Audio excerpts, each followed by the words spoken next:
പെരുന്നാളൊക്കെയല്ലേ നമുക്ക് നല്ല taste and flavourful ആയിട്ടുള്ള ഒരു മട്ടൻ ബിരിയാണി ഒന്ന് സെറ്റാക്കിയല്ലോ. അപ്പോൾ അതിന് വേണ്ടിയിട്ട് ഒരു കുക്കർ എടുക്കുന്നുണ്ട് കേട്ടോ.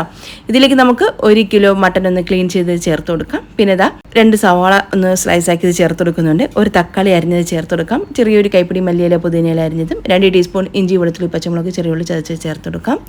ആവശ്യത്തിന് ഉപ്പ്, 1 ടീസ്പൂൺ മഞ്ഞൾപ്പൊടി, 1 ടീസ്പൂൺ ഗരം മസാല പൊടിച്ചത്, 1 കപ്പ് തൈര്, 2 ടീസ്പൂൺ വെളിച്ചെണ്ണ എല്ലാം കൂടെ നന്നായിട്ടൊന്ന് യോജിപ്പിച്ചിട്ട് കുക്കറിൻ്റെ അടപ്പുകൊണ്ട് അടച്ചിട്ട് ഒരു 4 വിസിൽ എടുത്തിട്ടൊന്ന് വേവിച്ചെടുക്കാം. നമ്മുടെ ബിരിയാണിക്കൊക്കെ നല്ല ഫ്ലേവറും ടേസ്റ്റൊക്കെ കൊടുക്കുന്നതേ ആ ഒരു സ്പൈസസ് തന്നെയാണ് കേട്ടോ. അപ്പോൾ നമ്മൾ ഈ സ്പൈസസ് ഒക്കെ ഒന്ന് സെലക്ട് ചെയ്യുന്ന സമയത്ത് നല്ല പ്രീമിയം ക്വാളിറ്റിയിലുള്ള സ്പൈസസ് വാങ്ങിക്കാനായിട്ട് ശ്രദ്ധിക്കണേ.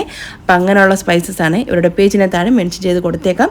ആവശ്യമുള്ളവരുണ്ടെങ്കിൽ ഒന്ന് കയറി പർച്ചേസ് ചെയ്യൂ. സൂപ്പർ പ്രോഡക്റ്റാണ് കേട്ടോ. എന്തായിരുന്നാലും ഇനി നമുക്കൊരു മട്ടൻ്റെ മസാല തയ്യാറാക്കി എടുക്കാൻ വേണ്ടിയിട്ട് വെളിച്ചെണ്ണയിലോട്ട് 2 സവാള ചേർത്ത് നന്നായിട്ടൊന്ന് വഴിച്ചെടുക്കാം. ഇതിലേക്ക് ഇഞ്ചി വെളുത്തുള്ളി പച്ചമുളക് ചതച്ചത് ചേർത്ത് നന്നായിട്ട് വീണ്ടും ഒന്ന് വഴിച്ചെടുക്കുന്നുണ്ട്.